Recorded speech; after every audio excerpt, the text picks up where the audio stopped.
Esperar mais 2 minutinhos, a gente começa. Tá, Tomás? Se você quiser colocando as imagens suas. Beleza. Já compartilha, tá?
Tomás, vamos começar então?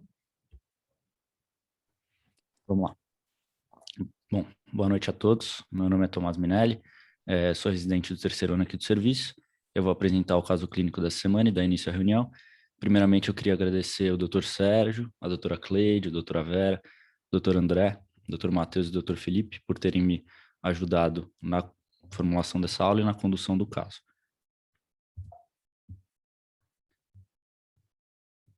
O caso que eu vou apresentar hoje é de um homem de 65 anos que procurou nosso serviço por uma queixa de baixa de visão súbita em olho esquerdo há mais ou menos 4 meses, que já estava melhorando, mas com o tempo desde que teve a baixa de visão súbita, mas nunca chegou a ter o retorno da visão ao basal dele. Ele veio de um serviço externo também, pela suspeita de uma metástase em coroide ou um melanoma, pelo fato de ele ter uma lesão no fundo de olho, e tem um antecedente pessoal relevante de ter tratado um carcinoma de estômago em 2020, que atualmente está em remissão, e outros antecedentes pessoais importantes dele. Ele tem uma ambliopia associada a uma XT sensorial em olho direito, deixando ele sendo um paciente olho único de olho esquerdo, pelo fato de ter essa XT sensorial e ambliopia no olho direito. Ao exame físico, ele apresentava uma acuidade visual de movimento de mãos e 0,8, nada digno de nota na biomicroscopia. Ao fundo de olho do olho direito, sem alterações, e o olho esquerdo apresentava o seguinte achado, que a gente consegue ver aqui na retinografia de grande angular, em maior detalhe, a lesão. Ele também não referia muito bem, mas ele falou que já tinha feito alguns lasers prévios, mas há mais de 10 anos. E nesse momento, então, eu queria perguntar para os senhores professores qual seria as principais hipóteses diagnósticas dos senhores e como prosseguir com a investigação, quais seriam os exames indicados. Muito bem. Alguém quer fazer alguma hipótese só com a retinografia, essa história? Então, ele foi caminhado com uma suspeita de uma neoplasia, tá? Então, o diagnóstico diferencial a partir disso. Fala, Mauro. Que parece ter sangue. Eu confesso que eu tenho uma certa dificuldade de entender ou interpretar bem as imagens, essas de wide field. Mas parece ter sangue e tem algumas patologias tal que cursam com hemorragias na periferia, incluindo aquele PERT, que acho que a gente viu faz pouco tempo, aquela polipoidal da periferia, essas vasoproliferativas, que também são periféricas. Mas olhando assim pela foto, apesar da sugestão da história, não tem tanta cara de metástase, não. Não sei se eu não estou enxergando bem, mas iria mais pela ideia de aparentemente ter algum quadro hemorrágico. Perfeito, Mauro. E essa imagem é hemorragia mesmo, tá? Essa imagem escura que você está vendo aí é hemorragia mesmo. Eu concordo com você que às vezes é difícil de você ver quando a gente tem essa imagem no computador, a gente consegue aumentar, diminuir o tamanho. Aqui a foto é um pouco mais difícil, ver o quadro todo, né? Então, essa é uma hipótese. Então, coriretinopatia hemorrágica exudativa periférica, né? Esse é o nome completo aí do PERT. E os diagnósticos diferenciais com metástase ou melanoma. Alguém lembra de alguma outra hipótese? Tem os tumores vasoproliferativos também. Tá, então uma outra hipótese é um tumor vasoproliferativo, que exuda, também sangra pouco, né, Mauro? Mas exuda bastante, né? Alguma outra hipótese? Eu acho que seriam essas principais. Eu cheguei a ver esse paciente no ambulatório, pessoalmente, e realmente no exame pessoal, assim, é melhor a nitidez da imagem da lesão, né? Que a gente observa essa lesão meio hemorrágica, pouco exudativa, um pouco elevada, e ela cresce ao redor de umas áreas de hiperpigmentação que não é muito claro o que pode ser ou o que pode ter ocorrido ali, né? Ele tem histórico de um laser feito há 10 anos atrás que não sabe o motivo, né? Eventualmente essas áreas de hiperpigmentação são relacionadas a esse laser prévio, né? Mas se eu não me recordo, quando eu vi esse caso no ambulatório, eu acho que ficou discutido como sendo essas duas principais possibilidades: um tumor vasoproliferativo crescendo ao redor ou adjacente a essas cicatriz coriretiniana que ele tem aí, ou um PERT, né? Realmente não tem um aspecto de uma metástase ou um tumor primário, assim, tipo neoplasia, assim, né? E acho que seria importante só fazer a documentação, assim, para a forma com ultrassom. E eu acho que, de repente, um exame geográfico poderia ajudar a esclarecer melhor o padrão aí da lesão exudativa, enfim, alguma isquemia periférica associada à lesão. Perfeito. Então, exames contrastados para fazer esse diagnóstico diferencial e ultrassom são importantes para fazer o diferencial, certo? Ótimo. Então, a foto, a retinografia, para mim, não sei, eu não estou vendo muito claro, mas trauma não poderia ser. Não tem história de trauma. É que você não pegou o começo do caso, John, mas não tinha história de trauma, tá? Que poderia ser também, mas não tinha. Tá bom. Certo, boa. Também chama atenção MM por ambliopia, que também não é muito comum, mas enfim. Não é mesmo. Não deve ser miopia, somente. Então vamos continuar? Vamos ver os exames? Bom, perfeito. A gente seguiu a orientação do Dr. André. Primeiramente, a gente fez na data quando o paciente procurou a gente no nosso serviço um ultrassom. A gente tem ultrassom aqui.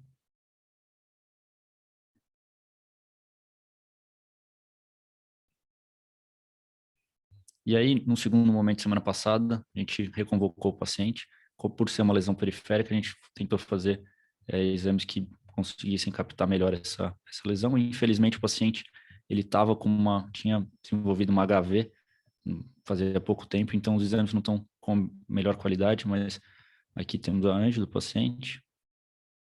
Isso é uma fase tardia.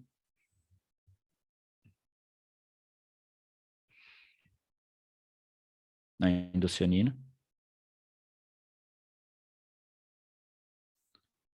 E aqui a endocianina com uma imagem wide field.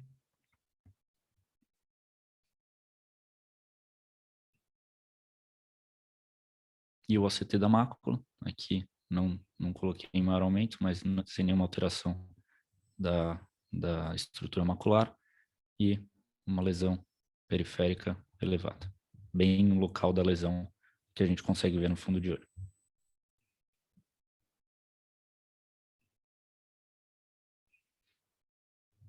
Então, resumindo, a gente tem um homem de 65 anos com uma baixa de visão há 4 meses, com uma lesão elevada periférica ao fundo de olho, uma HV associada, com resultados dos exames que eu acabei de mostrar.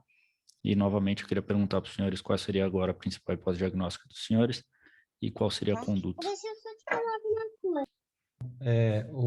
O Mauro, você que pediu os exames, então você concorda que pode fechar o teu diagnóstico diferencial? Você quer comentar principalmente o ultrassom e o OCT? O OCT por cima da lesão? Enfim, o OCT mostra de uma lesão elevada, não tem aquele relevo lump-bump, sugestivo de melanoma, se não me engano. Que era uma outra possibilidade quando o melanoma atravessa o epitélio pigmentar, às vezes provoca um sangramento, né? Quando ele começa a se interiorizar dentro do olho. Não tem a sombra também, né? A sombra acústica do melanoma também, né? Então, esse então, ultrassom, o melanoma eu acho acho que que ficaria um pouquinho descarta a de imagem fora. de um tumor aí. Porque aparentemente na angiofluorescinografia, difícil dizer, mas parece ter talvez uma outra circulação, que era o que na verdade me sugeriu um pouquinho melanoma. Não sei se é um efeito em janela, ou, enfim. Mas de qualquer jeito, para PERSH, na indocianina, a gente não vê essas lesões polipoidais sugestivas de PERSH. Também não vejo algo realmente sugestivo de tumor vasoproliferativo. Acho que eu perguntaria para a Vera se o OCT no modo A, se tem algum padrão que seja sugestivo de alguma coisa, enfim, mais específica. A gente não tem o modo A aqui, né? Mas, Mauro, no PERT você não precisa ter pólipo necessariamente, né? 1/3 dessas lesões não tem lesão polipoidal, né? Mas você tem extravasamento aí na anjo, né? E algumas vezes, Mauro, você vê que ele tem a hemorragia que bloqueia, né? Talvez bloqueie eventualmente pólipos que ele tenha, tá certo? Então, pode ser. não dá para descartar, né? Mas o ultrassom é muito atípico para melanoma ou para metástase. Então, acho que a gente fica com uma lesão exclusivamente ocular, provavelmente associada à hemorragia, que é o PERT. Aqui eu acho que com os exames, essa avaliação multimodal fecha muito o diagnóstico. Alguém quer comentar algum exame, quer abrir uma outra hipótese diagnóstica aqui? Eu só acho que é importante sempre deixar o modo A, né, em conjunto com o modo B, né, nesses casos que tem a suspeita de alguma neoplasia, né, uma metástase. E eu acho que o OCT mostra um padrão de elevação que eu acho que reforça um pouco mais o diagnóstico PERSH, né? E ver uma elevação abaixo do nível do EPR, enfim, eu acho que de alguma forma existe uma alteração do nível de coroide aí associado, né? E eu acho que uma coisa que talvez seja um outro ponto a discutir, que é a conduta, né, que é colocado aí, se valeria a pena eventualmente fazer algum tratamento com laser ou só observa, né? Se eu acho que se no caso não está causando nenhuma exudação maior e não está causando nenhuma hemorragia maior, eu tenderia mais a observar, embora tenha sido relatado que teve um episódio de HV, né? Isso mesmo. Teria que ver se não tem alguma área de isquemia associada, que para mim não ficou tão evidente na anjo, para ser fotocoagulado, né? Que poderia estar, de repente, estimulando um episódio de HV, né? Só um comentário. Fala. Não, ia comentar que o fato de ter essa hemorragia, eu acho que fala bastante a favor desse diagnóstico de Peckley, porque no caso vamos dizer, de um tumor, ou seja, um melanoma, a gente teria que imaginar que tem uma membrana vascular associada, mas com essa grande atividade de hemorragia, é o que está descrito no Peckley, seja com pólipo, seja com membrana tipo 1, a gente já teve outros casos, inclusive aqui no HC, que evoluem com grande quantidade de hemorragias. E aí, em relação a tratamento, como se trata de uma membrana que está sangrando, ou várias membranas sangrando para o vítreo, eu faria anti-VEGF. Isso, eu concordo, Cleide. Alguma outra hipótese? Então, a primeira hipótese é essa da coriretinopatia exudativa hemorrágica periférica, certo? A gente descarta com esses exames outros diagnósticos diferenciais. O corte foveal é normal? Porque algumas vezes pacientes têm edema macular. O corte foveal é normal, né? Normal. Tá, então não tem nada. Então a gente estaria tratando para evitar novas hemorragias, quer dizer, esse rompimento de um pólipo eventual, que a gente, apesar de a gente não ver na endocianina, né? Ou um sangramento dessa membrana, de uma membrana vascular maior, que é a hipótese dessas lesões, certo? Então, eu concordo com a Cleide, se alguém mais quiser comentar sobre tratamento, a gente trata essas lesões, a princípio, com antiangiogênico, depois a gente pode até completar laser. Lembrar que o laser precisa cobrir toda a lesão, então a área é extensa, então não é simples fazer laser. Então, o ideal é começar, caso ela tenha risco de baixar a visão, né, com o antiangiogênico. Alguém quer discutir mais o tratamento? Faria isso? Alguma outra hipótese? Ou a gente pode continuar? Essa hemorragia vítrea é grande agora? Então, professor, quando ele estava com essa hemorragia vítrea, a visão dele foi para mais ou menos 0,4 de visão, 0,32, 0,4, mas permitia visualizar bem o fundo de olho. Poderia tem considerar trabalho... também Fala, Cleide. Não, fala. Não, só poderia considerar também cirurgia e laser, mais anti-VEGF. Ou, John, se ele trabalho de reabsorver a revisão. hemorragia, poderia também, uma outra opção, só para falar, Cleide, isso, observar. Ele tem a sim. mácula normal, poderia até observar a evolução. Eventualmente ele forma uma fibrose sem precisar de tratamento e para o sangramento. Seria uma terceira possibilidade terapêutica. PDT também. Que a gente não tem, né? Mas seria uma outra possibilidade. Tem uma revisão de casos da Carol Shields, é que os casos que chegam para ela são aqueles que mais parecem melanoma mesmo, com grande quantidade de sangue, mas assim, eles têm evolução muitas vezes devastadora, e a minha experiência de acompanhar um caso no HC também começou com uma mácula plana, e o paciente evoluiu com hemorragia, e a gente programou o anti-VEGF, aí voltou com muita hemorragia, programou a Vitré, enfim, teve um hemoftal. Como eles têm uma grande quantidade de membranas, muitas vezes eles sangram muito. Eu acho que, ainda mais que ele já teve hemorragia vítrea, acho que a conduta de observação teria um certo risco.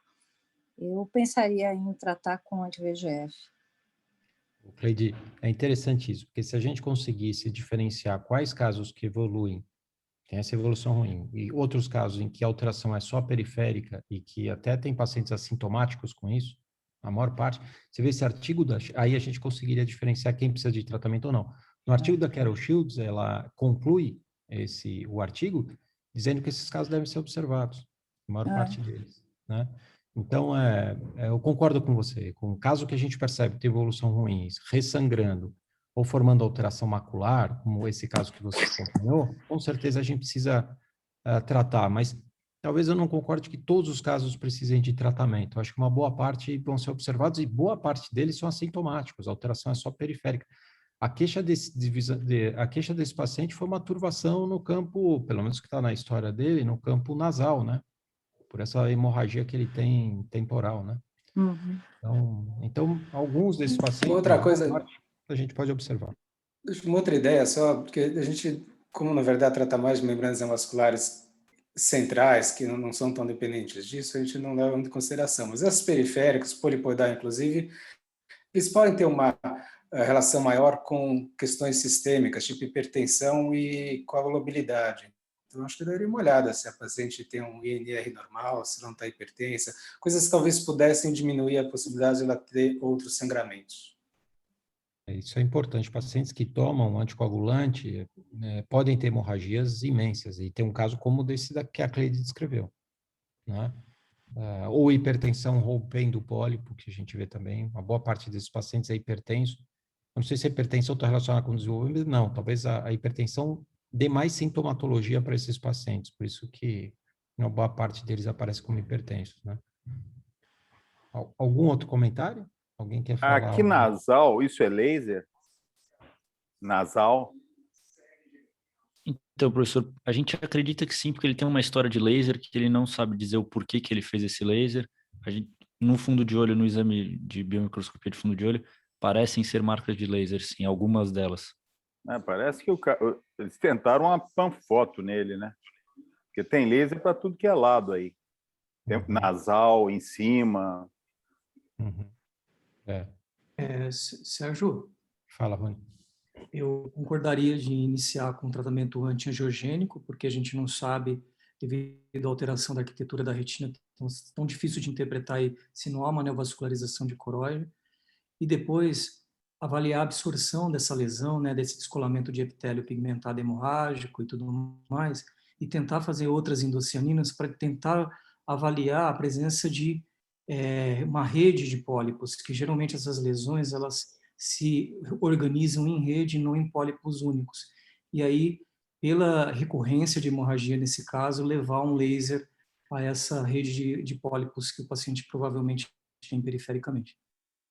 Perfeito. Perfeito. Então, fazer o antiangiogênico primeiro, você enxugar isso, esperar essa hemorragia o DEP hemorrágico reabsorver, para depois tratar com laser e destruir o pólipo que está sangrando, certo? Acho que talvez seja a conduta mais adequada para todos os casos. Vamos continuar um pouquinho. Você tem um segmento, Tomás? Então, professor, ele vai voltar comigo essa semana que vem para a gente fazer a injeção. Então, A gente pensou, a gente tinha discutido pensar em fazer a injeção, eu vou examiná-lo para ver se a gente indica ou não, mas ainda não tenho o segmento dele, não. Tá, então o consenso aqui que pelo risco a gente pode tratar esse paciente com antiangiogênico. Depois do tratamento com antiangiogênico, vendo evolução, uma outra opção a gente fazer laser, preferencialmente se identificar a área de alteração pela endocianina, que pode ser repetida, e a gente vê essa área de bloqueio, a gente pode ver o que acontece nessa área de bloqueio, se tiver pólipos, tratar essa área, né? E basicamente é isso. E nesses casos, o principal diagnóstico diferencial são tumores intraoculares, principalmente melanoma de coroide, né? Eu acho que foi falar tudo. Se alguém quiser fazer algum outro comentário que não tenha sido feito, pode fazer, senão a gente vai fazer, você vai fazer a revisão, é isso, Tomás? Exato. Tá. E só para deixar claro também que o que a doutora Vera viu no ultrassom, ela desconsiderou, ela achou que não tinham características relacionadas a melanoma ou metástase. Tá, sim. Então, vamos fazer a revisão? Se alguém quiser depois comentar pelo chat ou fazer um comentário no final quando acabar a revisão, fica à vontade, tá? Só por causa do tempo eu fico preocupado. Vamos lá?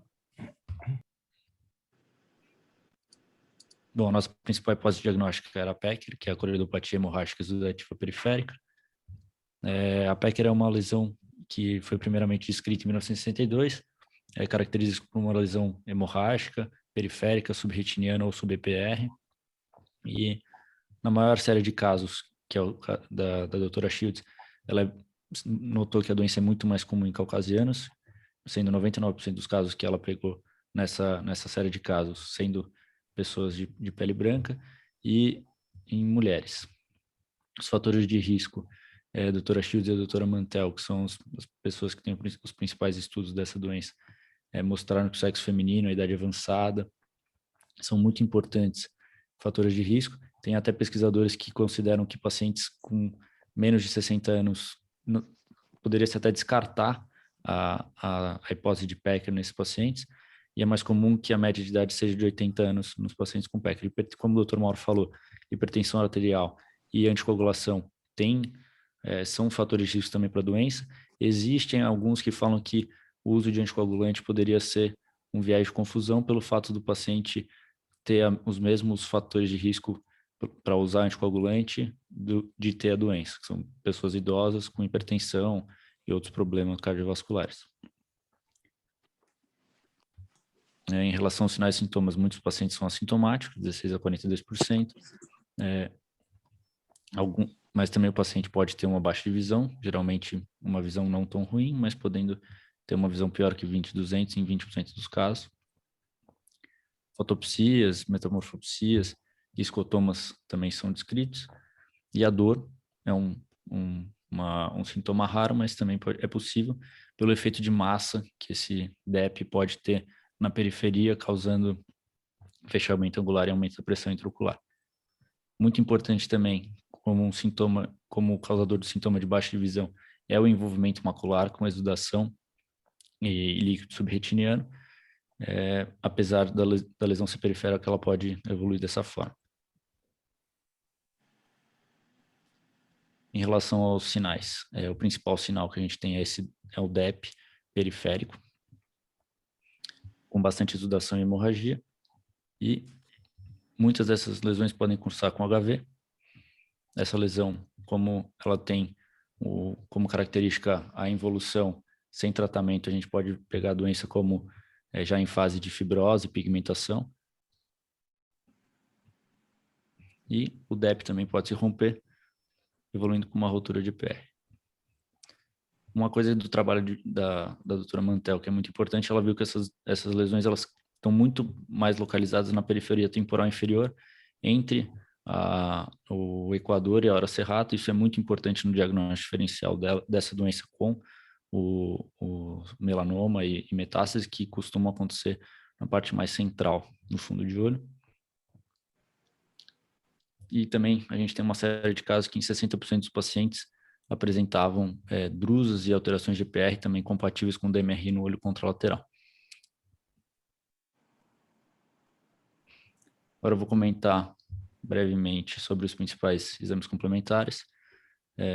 Na angiofluorescinografia sugere-se 3 principais padrões de alteração: a hiperfluorescência irregular e tardia por leakage, relacionando com uma membrana vascular subretiniana, ou uma hiperfluorescência homogênea tardia por pooling, no caso dos DEPs, ou também uma hipofluorescência persistente por bloqueio das hemorragias. E na série de casos da doutora Shields, ela notou que o que foi mais achado foi a hipofluorescência por bloqueio ou uma hiperfluorescência por defeito em janela. Caso aqui, padrão 1, padrão 2, padrão tipo 3. No OCT, da mesma forma que a gente vê no fundo de olho, o DEP grande periférico é a principal lesão. E outra função muito importante do OCT na PECR é avaliar o acometimento macular, que num estudo de um grupo de Milão, conduzido por Ziccarelli, tem uma incidência, eles viram que tem uma incidência, no caso deles em torno de 60 pacientes, de acometimento macular em 34% dos pacientes, que é algo bastante importante. E agora falando da endocianina, um estudo de Mantel de 2012 notou que percebeu que essas lesões cursavam com pólipo em 69% dos casos. Um exame que é extremamente importante, que foi o primeiro exame sugerido pelo Dr. André para a gente fazer no paciente, é o ultrassom, para excluir, pensando nos diagnósticos diferenciais de tumor. A lesão no ultrassom ela tem um aspecto de domo, podendo ser uni ou multilobular, e de ecogenicidade de conteúdo variável. É um aspecto importante da lesão no ultrassom que diferencia também a PECR da hipótese de melanoma de coroide, é a ausência de escavação de coroide, que ocorre no melanoma em 65% dos casos. O que é a escavação de coroide? É quando o tumor ele afila a coroide, causando um aspecto de estar comprimindo a coroide contra a esclera, dando um aspecto também de abaulamento ao exame, que vocês podem ver aqui na marcação. Pensando nos diagnósticos diferenciais, a PECR vai fazer diagnóstico diferencial com lesão exudativa ou hemorrágica periférica, como macroneurisma, Coates, dentre outros, mas principalmente, como foi pensado aqui pelos professores, tumores, principalmente melanoma de coroide. O que vai diferenciar ela na parte epidemiológica é a predominância o fato da PECR acontecer mais no sexo feminino, em pacientes de idade mais avançada, sem ter relação familiar, ser uma lesão mais periférica que o melanoma e ser bilateral muito mais casos do que o melanoma, e a ausência da escavação da coroide a ultrassom. E aí, como os professores já tinham comentado, como a doutora Shields é uma referência de tumores nos Estados Unidos, ela recebe, a maioria dos casos que ela recebe tem como principal hipótese a melanoma de coroide ou metástase. Então, isso também é importante. Em relação ao tratamento, por ser uma doença que a gente não vê muito, ainda não tem um consenso sobre o tratamento, mas muitas das lesões elas vão regredir de maneira espontânea, sem causar sequelas importantes. Mas o que é muito importante, que eu já havia dito, é que existem olhos com maior risco de evolução desfavorável, que é o que foi estudado pelo grupo de Milão. Esse grupo de Milão, ele observou que lesões de alto risco seriam lesões que exudavam mais de 3 horas de relógio no fundo de olho, e essas lesões teriam maior risco de evolução para acometimento macular. Outra coisa muito importante que eles viram é que o tratamento com anti-VEGF dessas lesões que são de alto risco contribuem para evolução favorável com menor acometimento macular.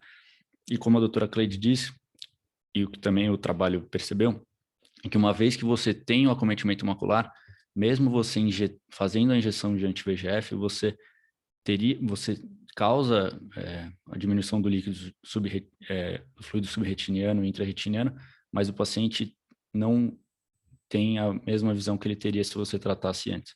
Então, é muito importante saber qual é o paciente de alto risco para fazer o tratamento precoce com anti-VEGF. Como na discussão também a gente viu, Outras opções de tratamento são laser, PDT, crioterapia e a vitrectomia se a hemorragia vítrea persistente. Tem alguns autores também que não gostam muito da crioterapia por eles falarem que isso aumenta a exudação e aumenta o risco de hemorragia, então eles acham que não deveria ser feito. Bom, era isso que eu queria falar. Muito obrigado.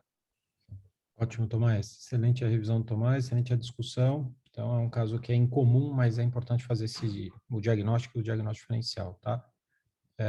Se alguém tiver algum comentário para fazer, talvez seja melhor fazer no chat, para a gente não perder tempo.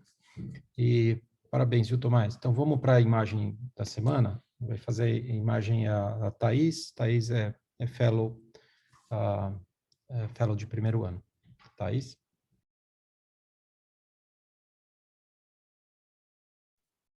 Olá. Minha tela está aparecendo? Tá aparecendo. Pode falar. Tá joia, então. Boa noite a todos, eu me chamo Laís, eu sou fellow do primeiro ano. Hoje eu fiquei responsável pela imagem da semana e gostaria de agradecer ao Dr. Sérgio Pimentel pela orientação. Então, o caso trata-se de uma paciente do sexo feminino, 24 anos, natural e procedente da China. Ela tem uma queixa, então, de um embaçamento visual no olho direito, iniciado há 2 dias. Em relação à história patológica pregressa, ela negava alterações oculares e também doenças sistêmicas já diagnosticadas, e também não relatava quaisquer sintomas semelhantes aos da gripe. Em relação ao exame oftalmológico, a acuidade visual dela corrigida na admissão era de 20/30 no olho direito, 20/20 no olho esquerdo, biomicroscopia do segmento anterior sem alterações em ambos os olhos, e a pressão intraocular dentro da normalidade também em ambos os olhos. Então, aqui era a retinografia do olho direito, o olho esquerdo encontrava-se normal. Aqui à direita da tela é a região macular em maior aumento. Foi realizado, então, o OCT, espectral domain, que revelou essa alteração de refletividade. Então, diante desse caso, né, de uma paciente do sexo feminino, 24 anos, saudável, com uma baixa acuidade visual aguda 2 dias, eu gostaria de abrir para as hipóteses diagnósticas. Muito bom. Então, queixa recente, com essa alteração do OCT que é sugestiva. A alteração fundoscópica é muito discreta, a gente vai ver depois uma avaliação multimodal, dá para a gente ver algumas outras alterações que fazem parte dessa alteração. Alguém faz alguma hipótese diagnóstica, algum diagnóstico diferencial para a gente incluir aqui, para pedir os exames, fazer a avaliação multimodal? Uma possibilidade poderia ser uma epiteliite, né? Tá, e como é que o que você vê de alteração para fazer esse diagnóstico, André? Geralmente tem uma alteração de sinal no nível da retinicitana EPR, né? É comum, às vezes, ter associação com um quadro viral. Uhum. Acaba sendo uma reação cruzada com um quadro viral. Não sei Uhum. se ela tem algum histórico de gripe ou resfriado recente, né? Uhum. Ela não tinha, André, mas era uma hipótese. Oi? Pode falar. A alteração aí é mais nível fotorreceptor, não é isso? André, peraí, Pedro, André, você completa aí em seguida o Pedro fala, senão não dá para... André, você completou? Eu pensaria como uma das hipóteses, uma epiteliite, assim. Tá. Então, a primeira hipótese aí é uma alteração inflamatória que se chama de epitelite, mas como o Pedro está chamando a atenção, então, Pedro, se você quiser completar, a alteração a gente vê mais em fotorreceptor do que no epitélio pigmentado da retina. É alguma outra hipótese que você faria, Pedro? Isso. Assim, acho que a hipótese viral é uma boa, mas a gente pode pensar em alteração. Essas alterações maculares, a gente sempre tem que pensar em lesão fototóxica, né? Então, a gente lembra exposição ao sol, exposição a laser, esse tipo de coisa. E a gente acaba tendo que lembrar também das drogas recreativas, que podem dar alteração macular também, né? Como poppers. Mas, Pedro, em todas essas 3 hipóteses, você tem a linha do EPR mais afetada do que você tem aqui. Sim. No laser você tem uma queimadura, né? Na lesão fótica também, né? No poppers também tem, embora lesão inicial com consumo pequeno talvez você não precise ter, e você tem uma lesão maior, Pedro, você tem uma disrupção. Aqui você Concordo. tem uma alteração menor de refletividade, né? Não é? Sim, concordo. Parece? Então, parece que não... Eu acho excelente essas hipóteses diagnósticas que você falou, que tem que ser incluídas no diagnóstico diferencial, mas talvez o OCT não sugere muito essas alterações, né? Certo? O OCT, como eu falei, ele parece muito mais alteração de fotorreceptor que qualquer outra coisa, né? Sim, com certeza, concordo. Fala, maculopatia idiopática aguda unilateral. UA, em geral, é um quadro maior, não tão restrito, mas acho que seria uma possibilidade também. Que, em geral, cursa com hemorragia também, né? E aí não tem, mas é uma outra hipótese para a gente lembrar, né? E mais fácil de memorizar, viu, Mauro? É MIAL, maculopatia idiopática aguda unilateral, do que o em inglês, tá? Tá bom, tudo certo. Certo. Então, olha, vocês falaram... Milds. Isso. Milds é um outro diagnóstico diferencial, que eu acho que a gente pode lembrar, unilateral, jovem, tá? Mulher, né? Mas a gente não vê as lesões de Milds, né? As white dots aqui no polo posterior, nem na periferia, ela não tem alteração, só alteração macular. Então, será que essa paciente poderia ter tido Milds, as lesões desapareceram e só ficou a lesão macular, mas a lesão macular do Milds não tem essa característica com esse formato, e a queixa é recente da paciente, mas seria uma outra hipótese eventual a gente incluir Milds também. Então, acho que vocês falaram de tudo. Alguém lembra de mais alguma patologia aqui? Então, parabéns. Vocês lembraram do diagnóstico e dos diferenciais. Vamos continuar, Thaís? Vamos. Então, aqui eu vou mostrar a evolução dessa paciente. Então, na verdade, quando foi realizado esse primeiro OCT, a paciente apresentava uma acuidade visual de 20/100, então mostrava essa alteração descrita como uma lesão hiperrefletiva ao nível dos segmentos externos, fotorreceptores, com a interrupção da zona elipsoide, zona de interdigitação e a elevação da membrana limitante externa. Com 2 dias de evolução, a paciente ainda com 20/100, porém ela teve a diminuição dessa lesão hiperrefletiva, a membrana limitante externa, que antes estava deslocada para cima, ela volta para sua posição normal, porém ainda com uma certa irregularidade. Com 2 semanas de evolução, ela atinge, então, uma acuidade visual de 20/60, tem um desaparecimento completo da lesão hiperrefletiva, a restauração da membrana limitante externa, porém a zona elipsoide e zona de interdigitação ainda alteradas. Com 3 semanas de evolução, ela atinge a acuidade visual de 20/25 e tem a restauração da zona elipsoide. Com 6 semanas de evolução, atinge a acuidade visual de 20/20 e a restauração da zona de interdigitação. Perfeito. Então, o diagnóstico, pode falar do diagnóstico, eles já fizeram todo o diagnóstico diferencial, essa evolução é típica da epitelite, né? Pode continuar.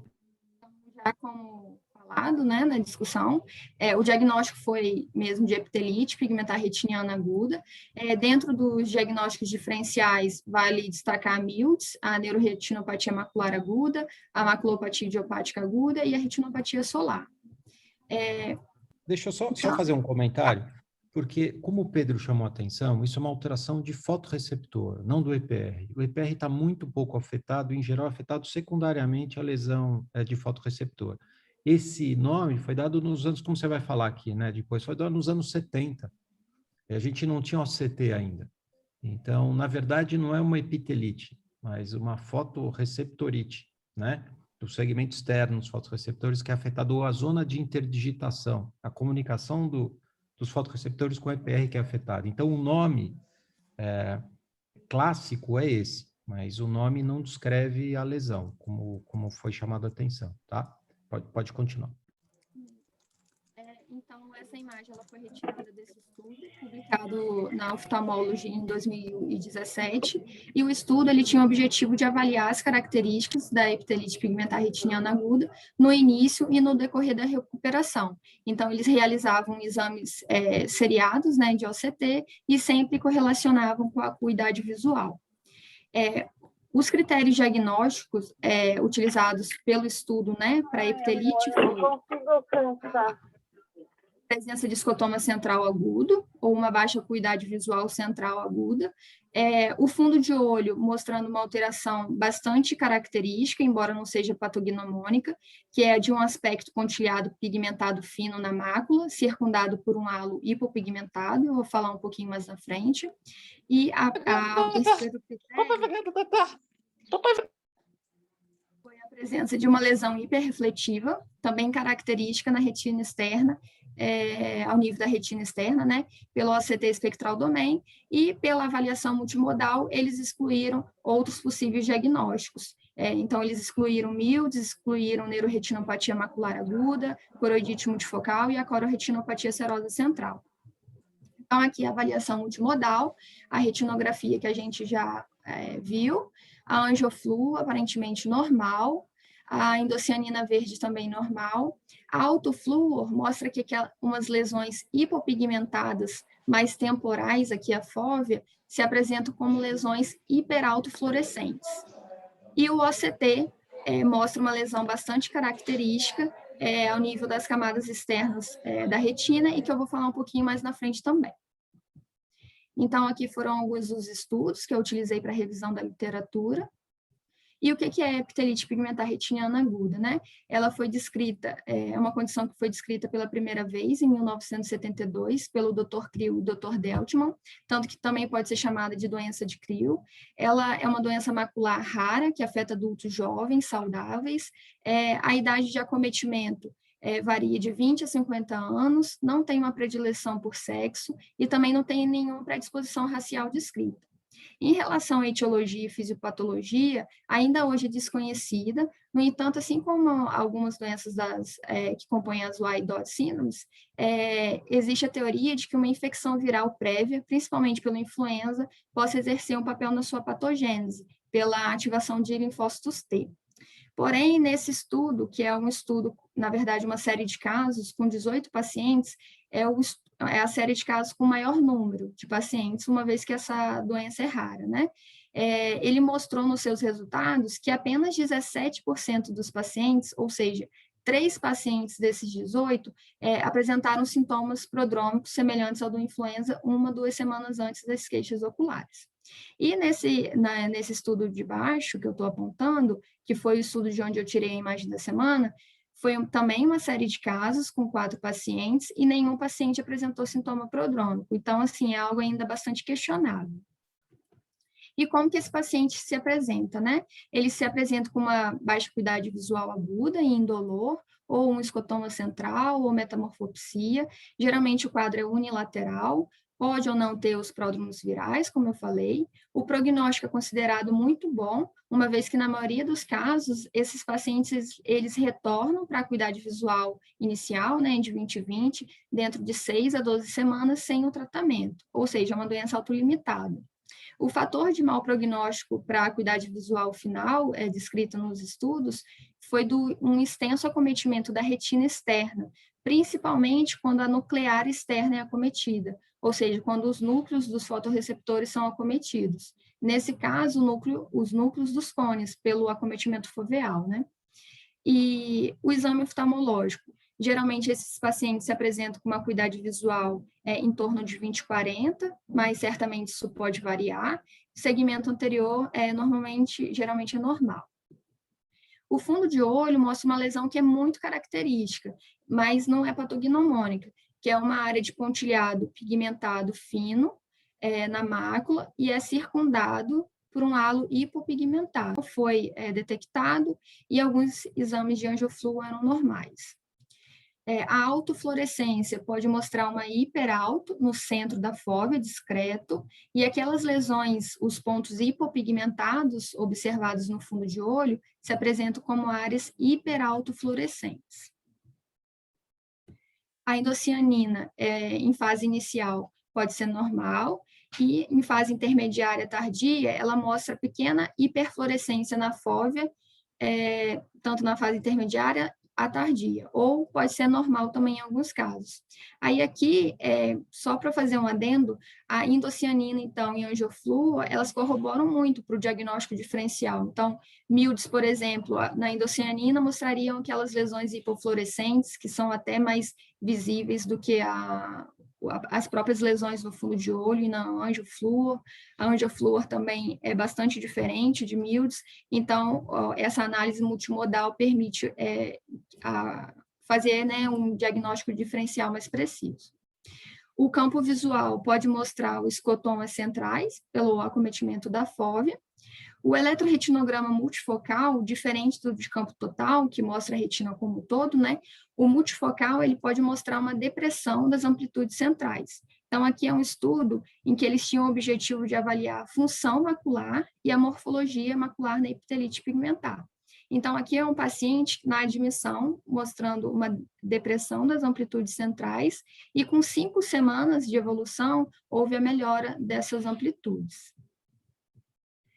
O eletrooculograma, então, aqui é o mesmo estudo desse que eu acabei de falar do eletro. O eletrooculograma, pelo acometimento do EPR, seja pelo acometimento primário, seja secundário, pode mostrar uma redução do índice de Arden. Então, aqui em A é o olho direito, normal, e o B é o olho esquerdo, com a redução do índice de Arden. 5 semanas depois, esse paciente, então, mantém o olho direito normal e o olho esquerdo, a melhora do índice de Arden, mostrando aí o caráter transitório dessa doença. Então, em relação ao tratamento, é uma doença autolimitada, não existe consenso quanto ao uso de corticoide. Essa série de casos com 18 pacientes, nenhum paciente utilizou corticoide. No entanto, no estudo de onde eu retirei a imagem da semana, era uma série de casos com 4 pacientes. Eles utilizaram corticoide oral em 3 pacientes. Porém, a dosagem e a duração do tratamento não foi padronizada e também a amostra é muito pequena, então não é possível realizar uma análise estatística significativa. Então, algumas mensagens finais. É importante a gente sempre lembrar, pelo menos, essa condição, né, pela natureza autolimitada, então a gente vai evitar tratamentos desnecessários. O diagnóstico é baseado na apresentação típica, então são pacientes jovens, saudáveis, com uma queixa de baixa acuidade visual aguda ou escotoma central, e o fundo de olho mostra uma lesão muito característica, que é de pontilhado fino, na fóvea, circundado por um halo hipopigmentado, e os exames de endocianina, angioflu, OCT vão corroborar, né, para o diagnóstico diferencial e reforçar o diagnóstico de epitelite. Mas vale ressaltar que esses estudos são ainda muito limitados pelo pequeno tamanho e também pela natureza retrospectiva da coorte de série de casos. Então, era isso, pessoal. Muito obrigada. Excelente, Laís, excelente. Parabéns. Parabéns pela revisão, excelente. Então, a epitelite aguda, ou doença de Creel, ou como o John sugeriu aqui no bate-papo, uma foveolite. É que foveolite é usado muito para dentro. Mas é uma localização boa, né? Eu já estou dando diagnóstico anatômico, né? Até. É o local, não estou dizendo aonde que está. Agora, é interessante, será que tem uma predisposição para oriental? Os casos apresentados, os trabalhos aí, tudo em oriental, né? Mas não tem nenhuma sugestão disso, John. Que o Deutschmann e o Creel que escreveram, né? Eu sou holandês. Eu lembro. Eu tenho um livro que está lá no livro deles. Isso. Então, a princípio não, John. Não tem essa predisposição em asiáticos. Então, ótimo, excelente. Parabéns, Laís. Excelente a revisão e todo mundo aqui, o pessoal fez o diagnóstico diferencial completo. Parabéns. Agora, o artigo é um artigo interessante que o Iago vai mostrar, e eu pedi para ele mostrar só, talvez não se aprofundar tanto no artigo, que é interessante para vocês lerem depois, é um artigo muito bem feito pelo grupo do AREDS, né? É uma das revisões dos pacientes do AREDS, e o que ele fala é sobre a relação entre progressão da atrofia geográfica e membrana neovascular. Dividiu em 2 grupos, um que você já tem, os pacientes já tinham a atrofia geográfica, que é o grupo que ele chama de prevalente, e nesse grupo, com a atrofia geográfica já estabelecida e grande, não houve correlação com membrana vascular na evolução sequencial. Mas nos pacientes em que não tinham atrofia geográfica no início de acompanhamento, e que essa atrofia geográfica apareceu depois, quando o paciente expressa membrana vascular, o crescimento da atrofia geográfica é menor. Então, esse artigo mostra de uma outra forma, como vários outros artigos já mostraram, que as membranas vasculares elas reduzem a progressão de atrofia geográfica, o aparecimento e a progressão, né? Então, o Iago vai descrever o artigo, depois a gente pode comentar, se for o caso, né? Com todos comentando. Iago?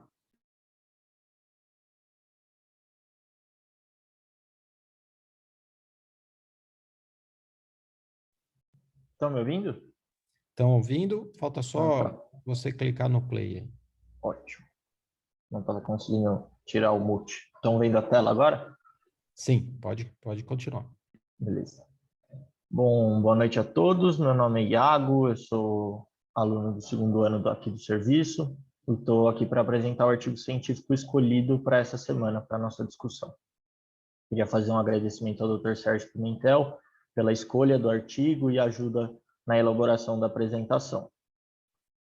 Então, o artigo é um artigo que foi publicado na Academia Americana de Oftalmologia e que, em tradução livre, tem como título Progressão da atrofia geográfica com subsequente doença neovascular exudativa na degeneração macular relacionada à idade, e que traz, na introdução, a importância da DMRI, que hoje é a principal causa de cegueira legal nos países desenvolvidos, que a DMRI tardia ela é um importante fator de risco para a perda visual em pacientes e que essa DMRI tardia pode ser subdividida em outros grupos, de acordo com as lesões que ela apresenta.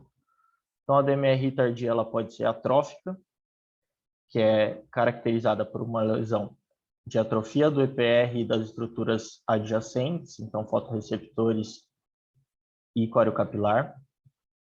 E ela também pode ser subdividida no grupo neovascular. O grupo neovascular caracteriza pela neovascularização macular associada a uma exudação e uma sequela fibrovascular da região. Com o passar do tempo e com o advento do ACT e do angio-ACT, nós começamos a diagnosticar e ver que também existiam as lesões neovasculares não exudativas. E isso mudou um pouco a nossa avaliação na DMRI tardia. As lesões atróficas e neovasculares podem coexistir no mesmo olho e começou-se a aventar a hipótese de que a presença de doença neovascular pudesse alterar a taxa de progressão da atrofia geográfica, e por isso foi proposto esse estudo.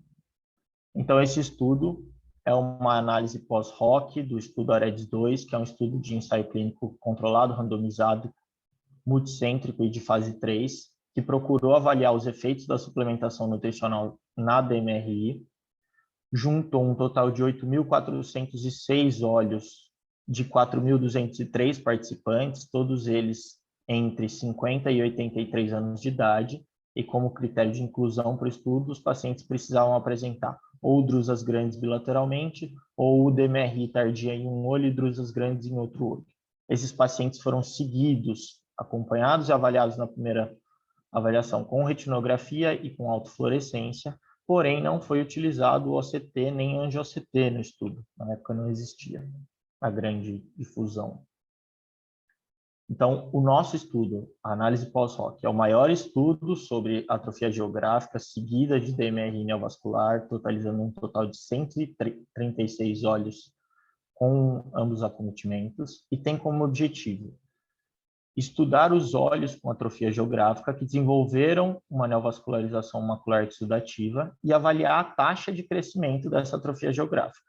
No estudo, usa-se a membrana neovascular exudativa como um marcador da possível presença de uma neovascularização não exudativa prévia, ou seja, o estudo considera que todos aqueles pacientes que desenvolveram uma neovascularização macular exudativa é porque antes disso já existia uma neovascularização macular não exudativa.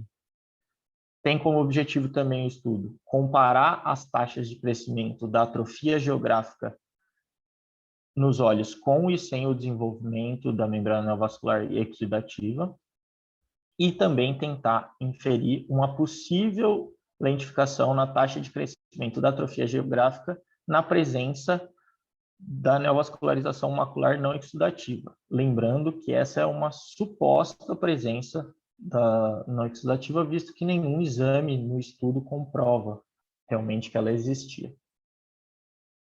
Bom, então, dos resultados do estudo, o AREDS separou os pacientes com atrofia geográfica em duas coortes, uma coorte prevalente, ou seja, os pacientes que já apresentavam a lesão de atrofia geográfica no início do estudo. Esses pacientes eram 367 participantes, totalizando 456 olhos. E uma coorte incidente, que foram aqueles pacientes que desenvolveram atrofia geográfica durante o segmento do estudo AREDS 2, totalizando 757 olhos de 617 participantes.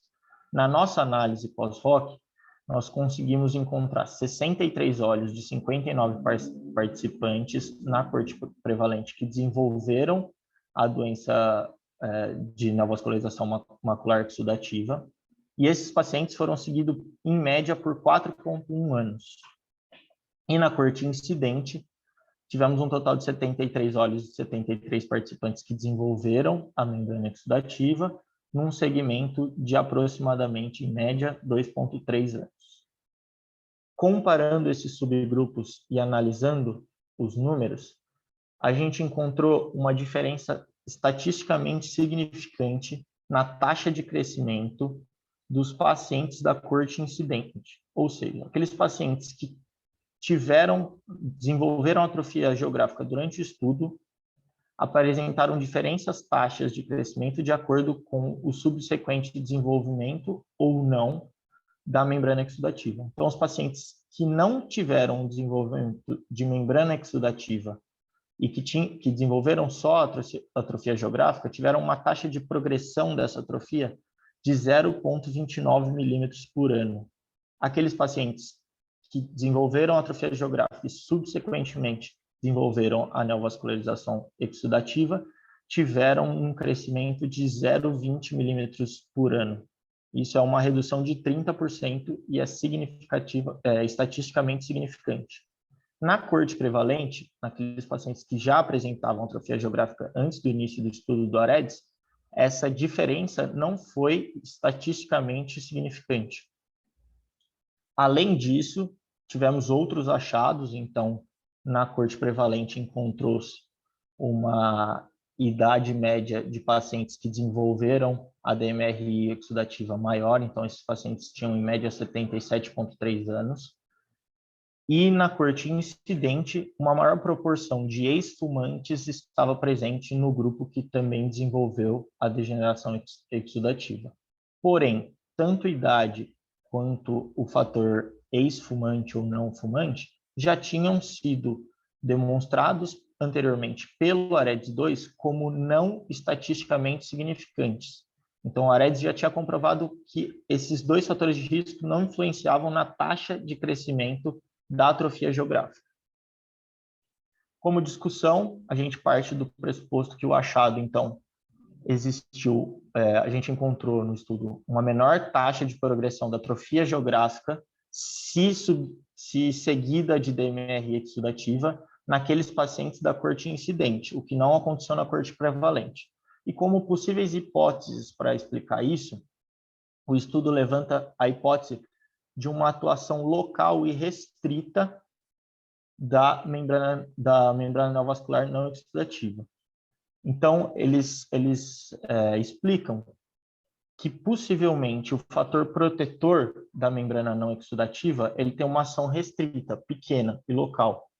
Então, nas lesões pré-existentes, que consequentemente já são maiores, esse fator protetor ele não é tão eficiente e ele não consegue ser significante na avaliação da taxa de crescimento. Agora, nas lesões incidentes, que são as lesões que estão começando, são naturalmente menores, esse fator de proteção ele foi suficiente para diminuir a taxa de progressão da atrofia geográfica.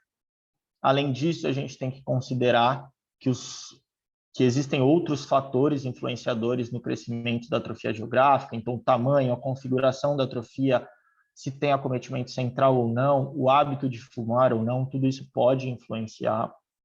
Pode existir também uma causa reversa que falaria o contrário do que o nosso estudo pensa. Então, a causa reversa diria que os pacientes que apresentam uma menor taxa de de progressão da atrofia geográfica têm maior risco de desenvolverem uma membrana exudativa.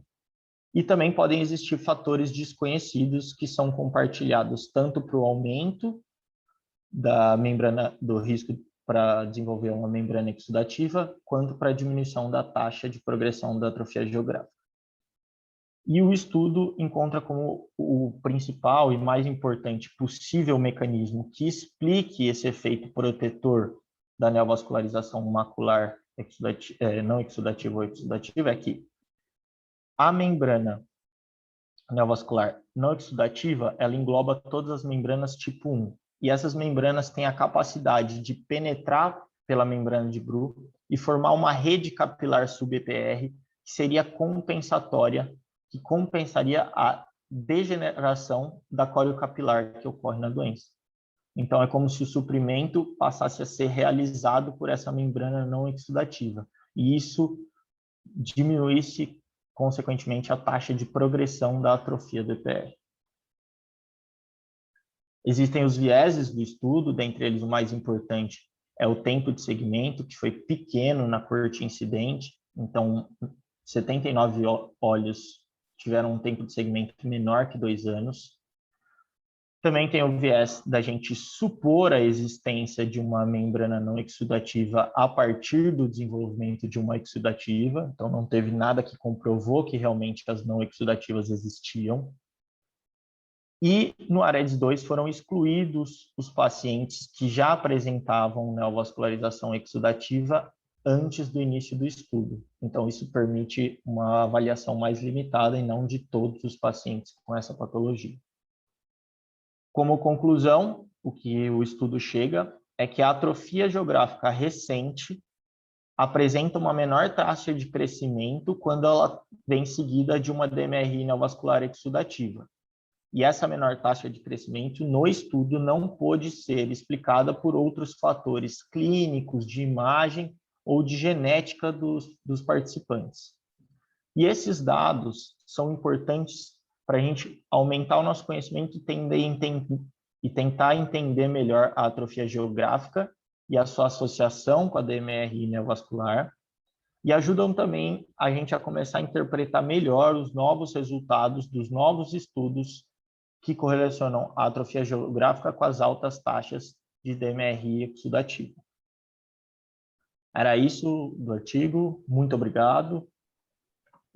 Excelente, Iago. Excelente. O Iago fez um resumo bem breve, que eu pedi para ele fazer isso, para a gente não ultrapassar o tempo. Então, ele fez um resumo muito bem feito, destacando as principais conclusões e resultados desse estudo, que é muito interessante para todo mundo ler. Quem não leu, eu acho que é muito importante, tá? Então, ele, de novo, reforçando o que o Iago falou, esse estudo reforça estudos anteriores, desde anatomopatológicos dos final dos anos 90 até 80, que correlacionam a membrana vascular com a reposição da coriocapilar que tem uma concentração de capilar muito pequena na DMRI. Isso causa atrofia geográfica. Então, uma forma de organismo repopular essa coriocapilar é formar uma membrana vascular. Então, a natureza não vai fazer uma coisa ruim, é que você perde o controle da membrana vascular, ela começa a exudar. Mas a presença de uma membrana vascular supre essa região. É isso que esse estudo tenta mostrar de uma forma como uma forma pós-hoc, reavaliar esses pacientes que fizeram parte do AREDS. Então, vale a pena. Tem algumas críticas no estudo, fala Mauro. Só lembrando que a gente falou disso na semana passada, pode ser que não seja uma relação causal, mas seja só reflexo de alterações bioquímicas que levam a essa situação. Então, se falou daquele estudo da Iveric Bio, que mostrou a mesma coisa aqui do Apellis, que você tem, então, agora uma medicação que aparentemente diminui, está indo em fase 3, que diminui a progressão da atrofia geográfica, mas aumenta a chance de ter membrana neovascular. Então, talvez não seja uma relação causal entre uma coisa e outra, mas elas sejam reflexos do que está acontecendo. Na hora que você puxa de um lado, o outro lado cede, tipo meio um cabo de guerra. Isso em relação ao tratamento, Mauro. Talvez em relação à indução seja um pouco diferente. Quando você trata, talvez o organismo se comporte de uma forma diferente, mas eu concordo com vocês. Tem várias hipóteses para explicar isso, né? Tem um corpo de evidências que tem se formando há muito tempo que correlaciona isso dessa forma que eu disse. A membrana está aí por um intuito, o intuito é perfundir fotorreceptor. E se não tiver essa membrana, você vai ter uma evolução mais rápida de atrofia geográfica. Mas talvez não seja a forma correta de... Mas ela está aí porque tem aumento de VEGF, certo? E o aumento de VEGF é justamente para chamar neovaso. Então, eu acredito que seja... que essa hipótese é boa, de ser uma neovascularização compensatória. Quer dizer, é uma resposta ruim do organismo, porque neovasos não são saudáveis. Eles não têm zônula ocludens. Todos eles exudam. Esse negócio de falar em membrana neovascular não exudativa é errado.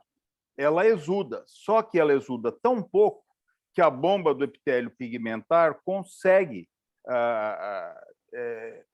reabsorver a exudação que ela faz, entendeu? O contrário que a neovaso da retina, que ele sempre está babando.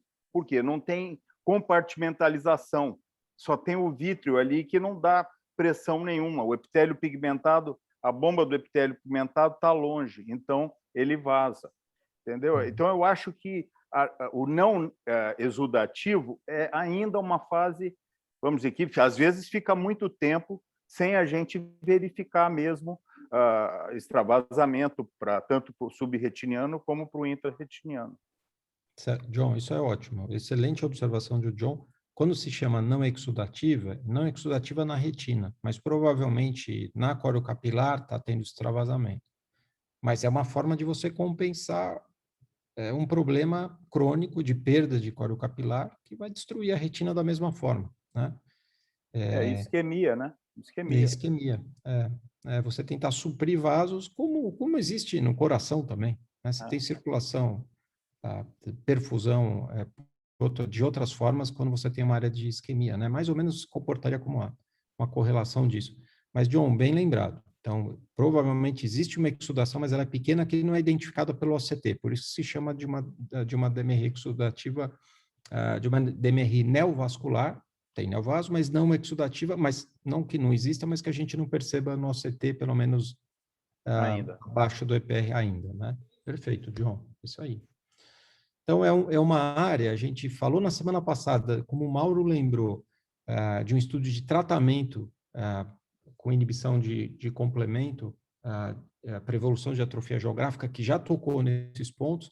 Eu achei esse estudo interessante do Aredes, que ele toca no mesmo ponto, de uma situação que a gente não consegue tratar hoje, ainda é intratável. Então, é interessante a gente pensar sobre isso e ter todas essas mensagens do Iago, do John, do Mauro sobre esse ponto. É interessante a gente pensar sobre isso. Ótimo, excelente. Para encerrar, o João Bertocco, que é preceptor, vai mostrar um caso cirúrgico. João? Dá para me ouvir? Tá sendo som? Dá para ouvir, tá ótimo. Já. Então, boa noite. Então, obrigado, professor. Então, como o professor falou, eu sou um dos atuais preceptores do serviço, vou apresentar o caso cirúrgico de hoje, e eu gostaria de agradecer ao Dr. Leandro Cabral, né, por ter cedido o caso para a apresentação, por ter ajudado com a organização da apresentação e também com as sugestões de literatura. Bom, então a gente começa com o caso de um homem de 24 anos, né, com uma queixa de baixa de acuidade visual no olho esquerdo, iniciada há 20 dias, que foi súbita, indolor, e ele percebeu enquanto lutava a capoeira, né? Não teve nenhum trauma direto, e de antecedentes oftalmológicos e patológicos, o paciente não apresentava nada digno de nota, e no exame ele apresentava uma acuidade visual no olho da queixa, né, de conta-dedos a 50 centímetros, no olho direito não tinha nenhuma alteração na biomicroscopia de ambos os olhos, o fundo de olho do olho direito também não tinha alterações, e o olho esquerdo apresentava esse achado. Essa era a alteração que a gente encontrava no fundo de olho do olho da queixa do paciente.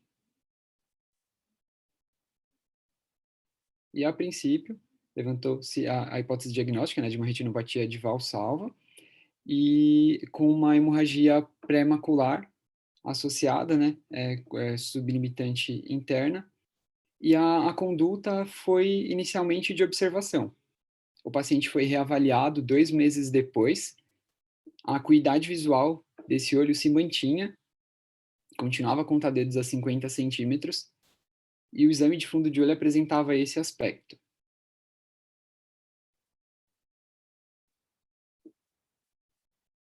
Diante desse achado, então, eu gostaria de abrir para discussão já sobre a conduta a ser tomada nesse caso, né? Então, se a gente faria observação e por quanto tempo mais a gente faria observação, né? Se fôssemos intervir nesse caso, como seria essa intervenção com laser, né? Com uma membranotomia com YAG laser, ou então cirurgicamente com uma vitrectomia. Perfeito, João. Então, eu acho que esse paciente já foi observado há bastante tempo, né? Foi observado 2 meses, né? Que é a conduta normal que a gente observa. Em geral, as hemorragias são menores do que essa. Então, a observação, depois de um mês e pouco, você tem a absorção completa dessas lesões e melhora a divisão. Então, aqui o Leandro observou, e pela hemorragia ser muito grande, a visão do paciente não melhorou. Então, aí eu acho que alguém não operaria esse paciente nesse ponto? Eu posso falar por experiência própria. Tive um paciente que foi discutir com a sogra e ele acabou passando mal, vomitou e teve o mesmo quadro nos 2 olhos, só que um olho foi extrafoveal e o outro foi foveal. Isso faz muitos anos. E naquela época a gente não intervia tanto e eu observei. Depois de 6 meses, limpou tudo. E ele voltou a 20/20. Mas, João, ele ganhou exatamente isso. Né? Ele voltou a 20/20. Depois de 2 meses, ele tinha conta-dedos? Porque esse paciente é jovem. Ele foi melhorando, né? Foi melhorando. Só não estava esse branco aqui. Você via que ia melhorando. O paciente estava relatando. Eu estou falando de uma experiência própria, né? Mas eu hoje, talvez hoje eu indicaria, sim. Sim. Boa noite a todos. Estou aqui se precisar, mas realmente, Sérgio, inicialmente eu achei que tinha que observar esse paciente, porque, como o John acabou de relatar, algumas vezes essas lesões elas desaparecem, né? Mas aqui estava bem denso ainda, né? Você vê que está fazendo nível, já tem esse sangue digerido aí, e o paciente extremamente queixoso, falando que estava atrapalhando a vida dele, o trabalho dele, enfim. Então, eu acho que assim, o laser, o YAG laser, eu tenho bastante receio de fazer. Eu tenho receio de fazer desde a minha época da residência, que eu fiz um caso e fui mostrar para o Dr. Suzuki, e o Dr. Suzuki me assustou tanto, e com razão, porque você tem que levar uma potência que fure a limitante, mas que não agrida a retina que está imediatamente atrás dela, né? E realmente, em termos de controle, eu tenho muito receio de eventualmente você vai fazer um laser e você acaba dispersando essa energia para a retina e causando uma lesão maior e que possa não ter, possa ser reversível, né? Então, assim, explica por que o Suzuki falou isso para você. Ele falou que teve um caso que ele viu uma vez que ele ficou olho com uma lesão. Então, bom, aí você deve saber melhor do que eu, John, mas o professor Suzuki me assustou de uma maneira que eu nunca mais quis tentar. No caso que eu fiz até deu certo, mas eu nunca mais quis tentar, porque realmente eu concordei que era um risco muito grande. E eu acho que a gente tem um controle maior hoje em dia com as cirurgias. Não acho que seja algo para ser indicado de cara, porque muitas vezes isso vai reabsorver, mas é algo que o paciente está muito sintomático e está grosso aí. Então a minha conduta foi operar, né? Como vocês vão ver. Perfeito. Vou falar. Maria Tereza, eu queria fazer um comentário. Eu também, por esse medo do YAG, e a gente usa o argônio para fazer uma iridotomia. Então, o meu raciocínio foi, se o argônio com 50 micra, ele fura uma íris, ele deve, o sangue sendo pigmentado, ele pode furar a limitante interna ali embaixo. E eu fiz algumas vezes furinho com 50 micra, com argônio, e ele drena bem o sangue, e sem perigo para a retina. Claro que você tem que ter um determinado volume, porque você vai usar 50 micra com uma potência alta, um tempo baixíssimo, mas eu já consegui drenar essas bolhas, já acho que umas 3 vezes, fazendo com argônio e 50 micra. Então, e a potência? A potência, na verdade, você começa, sei lá, com 400, já bastante, né? Porque você vai apostar que o sangue vai absorver o argônio, né? Porque ele é vermelho, ele vai absorver. Sim. E daí, em geral, ele enruga a limitante interna, você enruga igual a gente faz na iridotomia, que você faz uns pontos do lado para esticar um pouco a íris, você faz alguns e depois você fura mais potente no meio. Mas sabe que faz tempo que eu fiz, eu não lembro direitinho a potência, mas eu acredito que foi 400 miliwatts, que foi o início para eu ver se furava ou não. E, Tereza, você vê sair o sangramento na hora? Você vê, eles correm. Ótimo. Eles correm. É como no IAG, nas inscrições de IAG, né? Mas só que, exatamente, mas como eu sabia do caso do Suzuki, eu nunca tentei IAG, nunca. Mas eu fiz algumas vezes com argônio.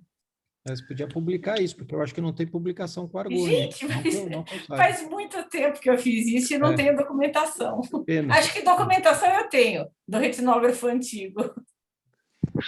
Só para fazer um comentário rápido, antes, a Mirella Gomes fala se nas primeiras 24 horas, podia fazer gás sem TPA.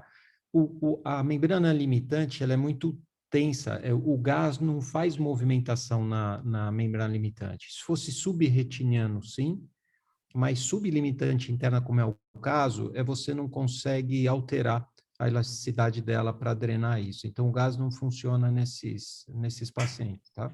Não desloca, e a gente vai até discutir um sinalzinho aí que até fala a favor de ser sublimitante a hemorragia. Depois o John vai mostrar também. Tá. Gabriel, acho que esse caso só muda a conduta, né? Como o John colocou. Se for olho único, né? Se o paciente for olho único, talvez a gente seja um pouco mais agressivo. E comentando um pouquinho do que a Tereza falou, num caso como esse, em que a gente geralmente, pelo menos eu nunca fiz, mas o que eu vejo nas descrições de IAG ou de laser, tem que dar o tiro bem embaixo para escorrer, como o Sérgio comentou. E nessa imagem a gente vê que a parte inferior ela está muito próxima da região foveal, né? Então eu acho que se tivesse um quadro em que a hemorragia fosse um pouco mais extensa, uns 2, 3 diâmetros de disco, a margem inferior da fóvea, você poderia até tentar, mas num caso como esse, eu acho que a conduta foi ótima. Eu não arriscaria, não, nem um IAG, nem um laser, porque a margem inferior, porque o sangue vai drenar por gravidade, né? E você tem que dar o tiro embaixo, pelo menos nos relatos. E aí, acho que a chance de iatrogenia ela é maior, né?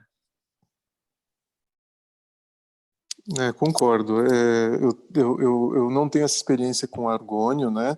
Mas nesse caso em específico, mesmo com argônio, eu teria receio, porque a fóvea está embaixo dessa região inferior aí. Mas acho que a gente podia seguir... Quem tem experiência com argônio é o Teodomiro, e ele sempre... Argônio não, com o IAG, né? E só por curiosidade, a história do Suzuki era um dentista de olho único que tinha uma situação dessa e fizeram o IAG e furaram a retina e ele veio com DR para o Suzuki operar. E aí o Suzuki, eu acho que isso traumatizou muito. E eu também fui traumatizado com essa experiência. A Cleide também tem experiência, ela disse aqui no Cleide, isso. Você quer comentar? Agora eu estou com som. Não, eu já fiz como a Maria Tereza, com argônio. Nunca fiz quando tinha esse sangue despigmentado, porque eu acho que aí deve ter um tecido mais duro. Já fiz em casos bem recentes, e não precisa necessariamente fazer na parte mais inferior. Já fiz mais do que um até documentado, pré e depois o sangue saindo, ficou super bonito, acho que até o nosso fotógrafo ganhou um prêmio com isso. Mas eu uso 50 micras e vou aumentando a potência, 50 micras de mira. E extramacular, certo, Cleide? Sim, sim. Não importa que seja na parte de cima, o sangue sai, ele demora mais, mas ele sai. Ele não precisa ser na porção inferior. Eu faço sempre na parte mais distante da fóvea, que tenha um volume de sangue. Isso. E a exposição é pequena, né? Começa... O tempo. O tempo 0,1, para concentrar a energia. Mira de 50 e vou aumentando a intensidade até... E assim, dá um pouco de medo, mas assim, no máximo é como se fosse um laser de retina, né? A gente tem mais experiência com o argônio, tem mais segurança com o argônio. Eu nunca fiz com o IAG, não. O IAG tem muita potência para fazer, é muito risco, como o Leandro falou. Vamos o IAG também é difícil de focalizar. Focar também. Que lente que vai usar? Uma vez foram fazer um HC. Tem uma lente específica para fazer IAG de opacidades vítreas. Eu nunca fiz isso. Mas tem uma vez alguém me perguntou no HC e eu falei, olha, vamos tentar, mas a gente não tinha a lente, no fim acabou fazendo com argônio. Tá. Vamos continuar então? Tá joia. Então, seguindo, a programação foi mesmo de uma vitrectomia, né? Acabei esquecendo de uma vitrectomia posterior com a remoção dessa limitante interna. E que a gente tem um vídeo da cirurgia do Dr. Leandro. Primeiro aqui, colocando os trocators, né? Ele começa com o DVP.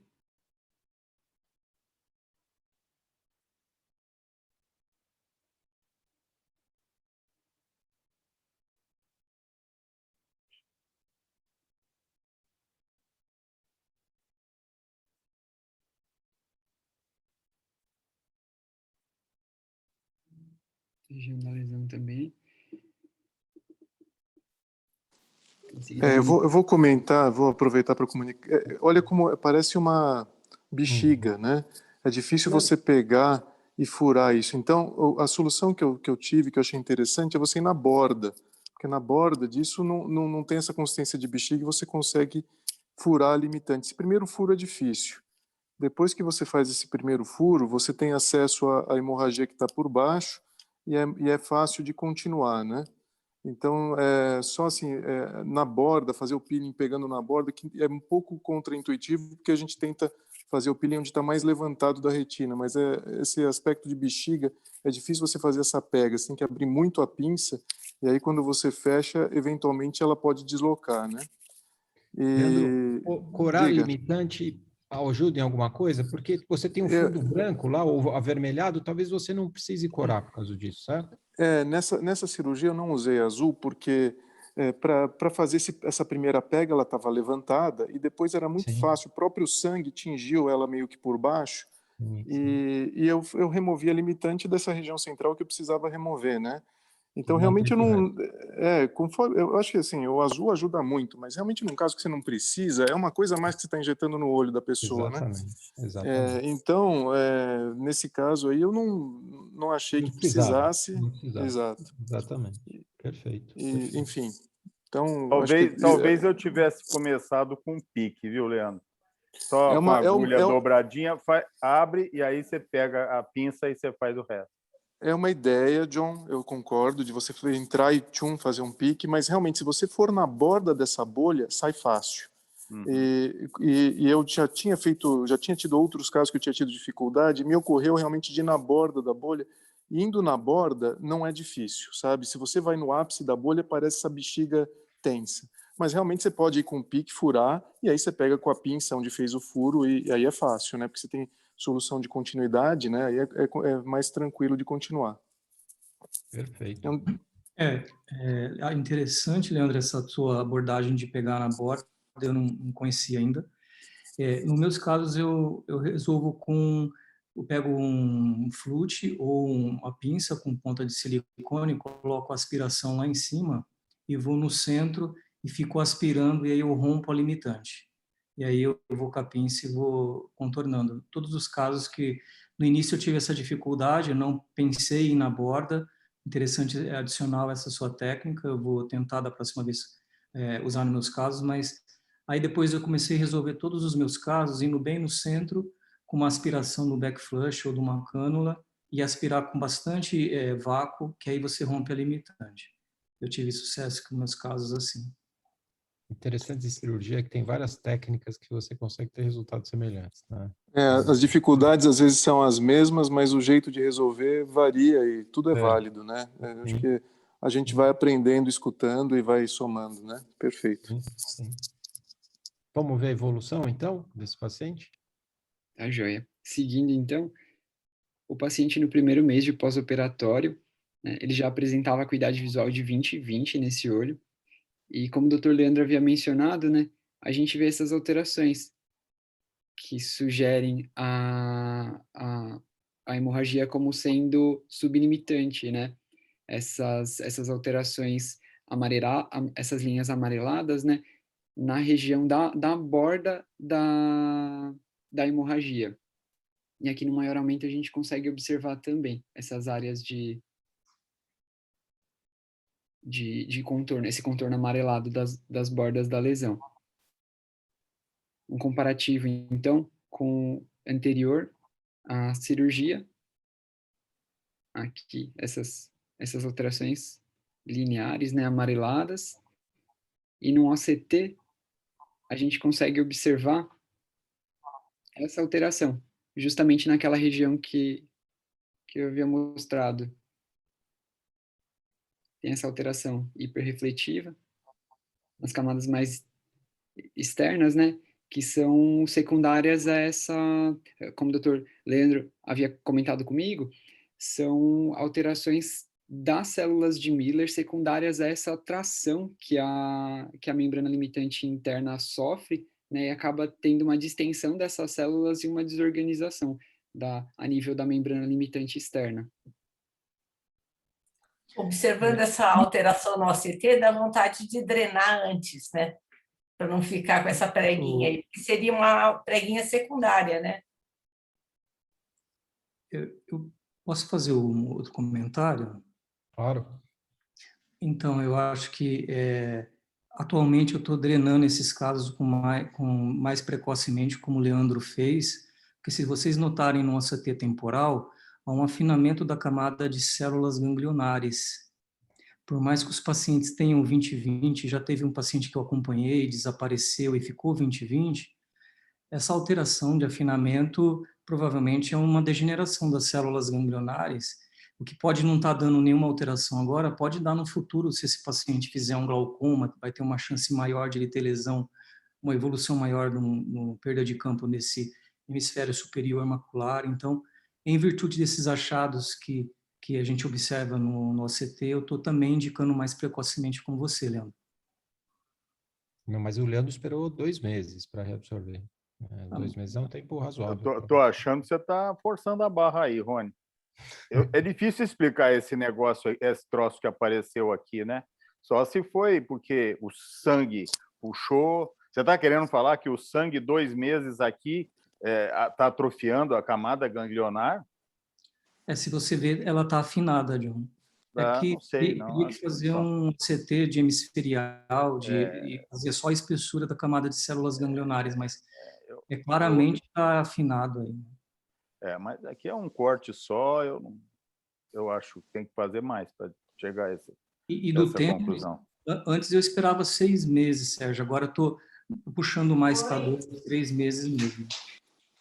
Tá. O que eu queria mostrar, que eu pedi para o João, eu acho que esses pontos são todos válidos, né? Esse sinalzinho aí é interessante porque é um sinal de hemorragia sublimitante. Esse caso está bem clássico, típico, que a hemorragia era sublimitante interna, mas eventualmente em alguns casos a gente pode ficar na dúvida se é subialoideia ou sublimitante interna. E alguns anos atrás, aqui no serviço, a gente descreveu esse sinal, até a primeira autora foi a Ana Cláudia, o João está mostrando aí, e mostrando que em casos onde você tem hemorragia sublimitante interna, provavelmente por conta de você ter uma distensão das células de Miller, você tem essa linha amarelada no fundo do olho.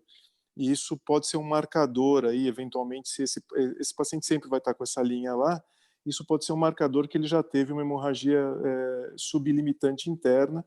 E também para programação cirúrgica, eventualmente você saber que essa hemorragia, em que nível que essa hemorragia está, você já vai preparado para as manobras que você vai ter que realizar. Então, eu acho que é interessante.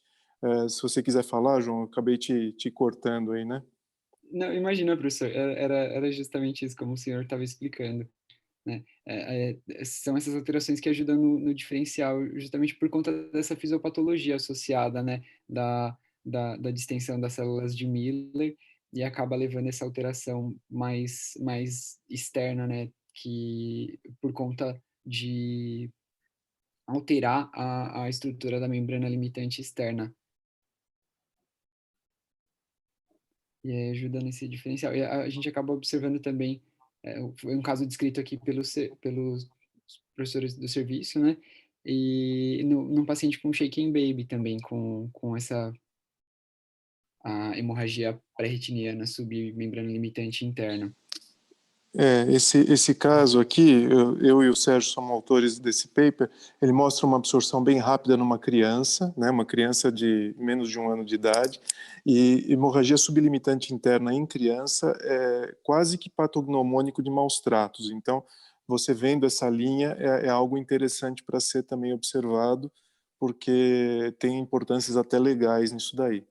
Mas eu trouxe esse caso porque eu achei que ia dar discussão e realmente a discussão foi bem rica. Eu agradeço a todos que discutiram. Acho que foi bastante proveitoso. Obrigado.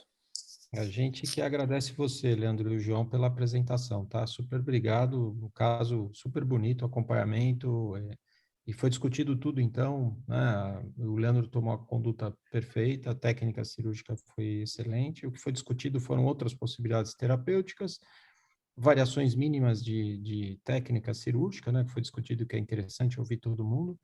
Então, super obrigado, Leandro, de ter trazido o caso. Parabéns. E, João, parabéns pela apresentação, tá? Ótimo. Obrigado, professores. Obrigado. Então, com isso a gente encerra. Eu queria agradecer a todo mundo, todos os assistentes aí que participaram, a todos que ouviram, o pessoal que apresentou, as apresentações foram ótimas, então eu agradeço a todos. E um bom final de semana, boa sexta-feira e bom final de semana para todos. Quinta-feira que vem a gente está de novo aqui às 7 horas, tá bom? Obrigado para todos. Um abraço. Boa noite.